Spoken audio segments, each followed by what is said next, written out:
Hello friends, मेरे इस YouTube channel में आप सभी का स्वागत है। आज हम डिस्कस करेंगे भूमिगत जल के कार्य तथा उससे उत्पन्न स्थलाकृतियां।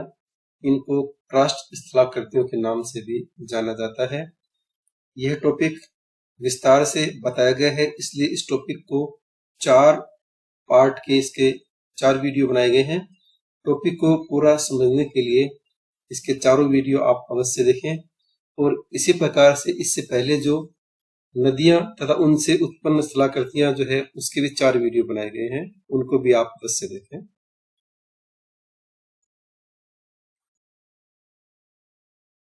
सबसे पहले देखते हैं भूमिगत जल, अंडरग्राउंड वाटर जो है वो क्या है। पृथ्वी की ऊपरी सतह के नीचे भूपृष्ठीय चट्टानों के छिद्रों, दरारों तथा परतों में स्थित जल को भूमिगत जल या भौम जल या अधोभौमिक जल, फेरेटिक वाटर के नाम से जाना जाता है। चूंकि यह जल ऊपरी सतह के नीचे मिलता है, अतः इसे अर्ध जल तल या सब सरफेस वाटर भी कहा जाता है।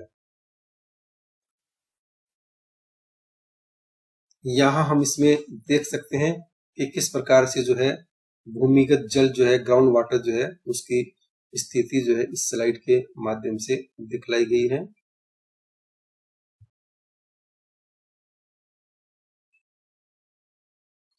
भूमिगत जल का कार्य सतह के ऊपर तथा नीचे दोनों स्थानों पर होता है, यानी कि इसका जो कार्य है सतह के ऊपर भी होता है और सतह के नीचे भी, क्योंकि ऊपरी सतह पर भी जल रिसते समय कुछ अपरदन का कार्य जिसमें घोलीकरण या सॉल्यूशन करता है, जिससे छोटे छोटे गर्त यानी कि खड्डे तथा कटक का निर्माण जो है वो होता है।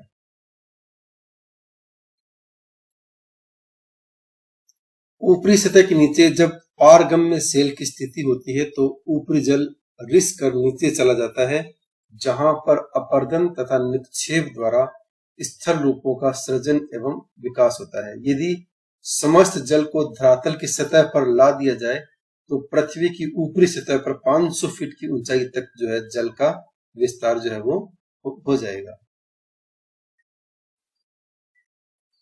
भूमिगत जल के जो स्रोत है, सोर्सेज कौन कौन से अंडरग्राउंड वाटर के।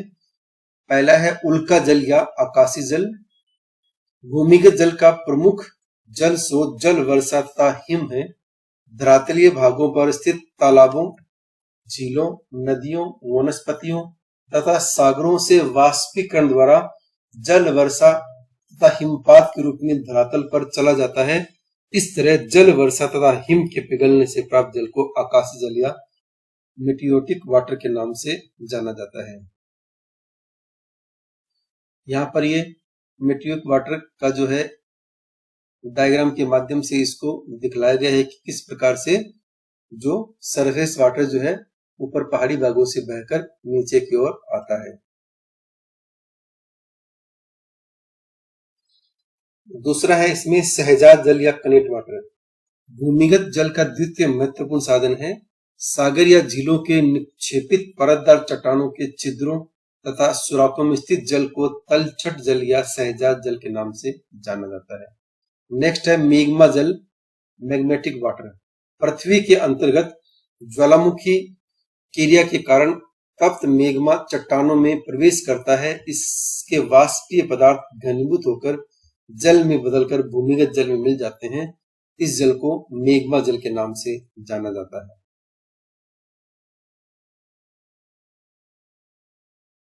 नेक्स्ट देखते हैं भूमिगत जल का जो संचयन है, स्टोरेज अंडरग्राउंड वाटर का, वो किस प्रकार से होता है। ऊपरी सतह से जल नीचे पहुंचकर चट्टानों के जो रंध्र है में एकत्रित होता रहता है, जिससे चट्टान धीरे धीरे जल युक्त होने लगती है। इस क्रिया को चट्टान का संपृक्त होना या सेचुरेशन ऑफ रॉक्स भी कहा जाता है।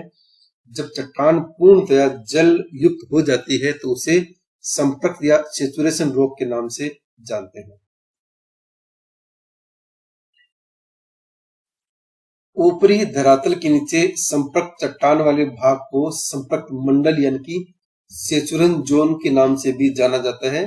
इस संपर्क मंडल के ऊपरी तल को जल तल या भूम जल स्तर वाटर टेबल भी कहा जाता है। भूमिगत जल की स्थिति के नीचे 3 मंडल जो पाए जाते हैं।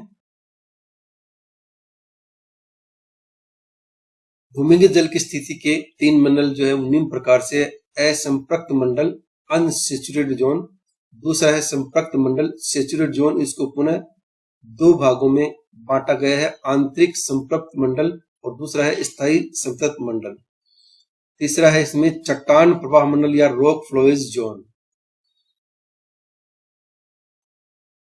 यहाँ इस स्लाइड में जो अलग अलग जोन्स जो है वो दिखलाई गई है कि किस प्रकार से धरातल के नीचे अलग अलग जोन्स जो है वो देखने को मिलते हैं।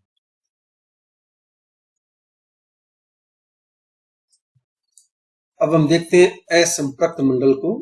भौम जल स्तर के उस ऊपरी भाग को असंपृक्त मंडल या अनसेचुरेटेड जोन कहते हैं, जिससे होकर जल रिस कर नीचे पहुंचता है। इसे वेडोल जोन भी कहा जाता है। वास्तव में भूमिगत जल का वह सबसे ऊपरी भाग होता है जिसमें मिट्टियों के छिद्र प्राय पवन से भरे रहते हैं। इन छिद्रों से रिसने वाला कुछ भाग जो है वो रुक जाता है। इस परत को भूमि जल की परत कहा जाता है तथा परत वाले मंडल को पवन मिश्रित मंडल या वातुन क्षेत्र जोन ऑफ इरिगेशन के नाम से भी इसे जाना जाता है। दूसरा है इसमें संपृक्त मंडल या सेचुरेटेड जोन। असंपृक्त मंडल से अधिकांश जल रिस कर मध्यवर्ती मंडल में पहुंच जाता है, जहां पर चट्टानों के छिद्र पूर्णतया जल पूर्ण होते हैं। इस मंडल को संतृप्त मंडल जो है के नाम से जाना जाता है। इसे फेटिक मंडल भी कहते हैं। स्थिरता की दृष्टि से इस मंडल को पुनः 2 उप विभागों में जो है वो विभाजित किया गया है। पहला है आंतरायिक स्थल मंडल, और इससे तात्पर्य है भूमिगत जल की मात्रा सदैव एक जैसी नहीं रहती है। वर्षा के समय जो भूमिगत जल तल है वो एकदम से ऊपर रहता है तथा शुष्क मौसम में सबसे नीचे भूमि स्तर चला जाता है, जिसको जो है आंतरिक स्थल मंडल जो है वो कहा जाता है।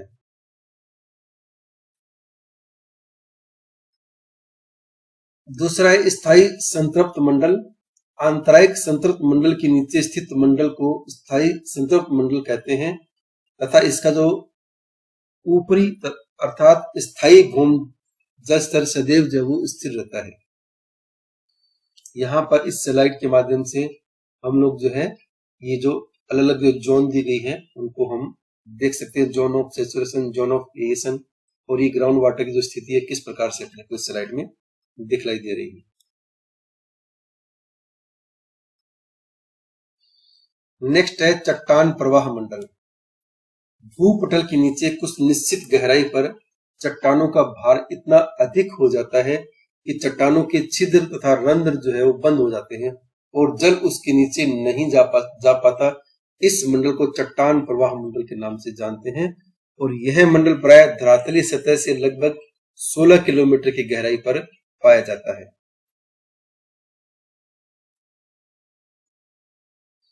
सबसे ऊपरी भूमि जल स्तर को लटका हुआ जल स्तर या पर्च्ड वाटर टेबल कहते हैं। इस तरह के 2 या 2 से अधिक समतप्त मंडलों के बीच प्राय शुष्क भाग रहता है। जिन चट्टानों के भाग से होकर भूमिगत जल प्रवाहित होता है उसे जलभरा या एक्वीफर के नाम से जाना जाता है। रेत, बजरी या मलबे के ढेर जल भर के लिए अधिक उपयुक्त होते हैं। 2 जल भरों के मध्य अपारगम्य स्तर को एक्वीफ्लूड के नाम से भी जाना जाता है। यहाँ पर इस स्लाइड में देख सकते हैं कि जो पूरा एक्वीफर है वो किस प्रकार का अपने को ग्राउंड के नीचे जो है वो दिखलाई देता है। इसको पूरे को ही एक्वीफर या जलभरा के नाम से जाना जाता है। इस स्लाइड में आर्टिजन वेल्स के बारे में बताया गया है कि आर्टिजन वेल्स क्या होते हैं। आर्टिजन कूप या पाताल तोड़ जो कुएं होते हैं, ऐसे प्राकृतिक जल स्रोत होते हैं जो धरातल से स्वतः ऊपर प्रकट होते हैं और सतह पर जल निकलता रहता है। परंतु जल स्रोत जो है वाटर स्प्रिंग तथा आर्टिजन कूप में अंतर होता है कि प्रथम में जल स्वयं ऊपर आता है, परंतु दूसरे के लिए आर्टिजन कूप में मनुष्य को धरातलीय सतह पर पहले कुआं खोदना पड़ता है और बाद में जल स्वतः जो है वो निकलता रहता है। यानी कि यहाँ पर जो वाटर स्प्रिंग जो है उससे तात्पर्य कि पानी जो है नेचुरल रूप से ऊपर आएगा, जबकि आर्टिजन कूप है उसमें उसको कुएं के रूप में खोदना पड़ेगा और उसके बाद में जो है वो पानी ऊपर की ओर आएगा। ऑस्ट्रेलिया में आर्टिजन कुएं सर्वाधिक क्षेत्र में पाए जाते हैं। इनका विस्तार क्वींसलैंड, न्यू साउथ वेल्स और दक्षिणी ऑस्ट्रेलिया में 6 लाख वर्ग मील क्षेत्र में पाया जाता है। लंदन बेसिन में आर्टिजन कुएं अधिक संख्या में देखने को मिलते हैं। यहाँ इस स्लाइड में हम देख सकते हैं कि जो आर्टिजन वेल्स है, आर्टिजन कूप्स है, वो किस प्रकार से धरातल के अंदर गहराई में खोद के ये बनाए जाते हैं।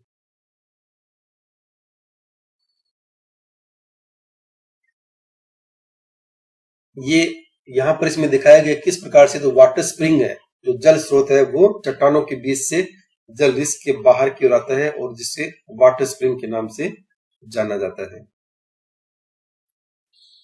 भारत के तराई क्षेत्र में आर्टिजन कूप की संभावनाएं जो है वो बहुत ज्यादा है। रूस में मॉस्को आर्टिजन बेसिन सर्वाधिक प्रसिद्ध है। यहाँ पूर्ववर्ती यूरोपीय रूस के मध्यवर्ती भाग में स्थित नगरों तथा गांवों की जलापूर्ति के लिए ये आर्टिजन कूप सबसे अधिक जो है वो महत्वपूर्ण होते हैं, सहायक होते हैं। इसी प्रकार से उत्तरी यूरोप में यूक्रेन में निपडोर्स गर्त भी एक महत्वपूर्ण आर्टिजन कूप क्षेत्र है। सहारा में आर्टिजन कुएं जल पूर्ति के प्रमुख साधन है तथा इन्हीं के सारे मरुद्यानों का जो विकास है वो हुआ है। यहाँ पर हम देख सकते हैं कि जो भारत का जो तराई क्षेत्र है उसकी स्थिति किस तरह की है। यहाँ पर आर्टिजन वेल्स जो है वो बहुत ज्यादा देखने को इस क्षेत्र में मिलते हैं। इसी के साथ में इस टॉपिक से संबंधित जो पहला वीडियो है यहीं पर समाप्त होता है। टॉपिक से संबंधित कुछ और आपको डिटेल में स्टडी करनी है तो आप इन बुक्स की स्टडी जो वो कर सकते हैं। आपको ये वीडियो अच्छा लगे तो इसे लाइक कीजिए, शेयर कीजिए और सब्सक्राइब कीजिए। टॉपिक से संबंधित कोई भी पीडीएफ आपको डाउनलोड करनी है तो गूगल प्ले स्टोर से आप माई बुकलो ऐप डाउनलोड कर लीजिए और उससे आप जो है कोई भी पीडीएफ है टॉपिक का डाउनलोड कर सकते हैं। इसी के साथ थैंक यू, धन्यवाद।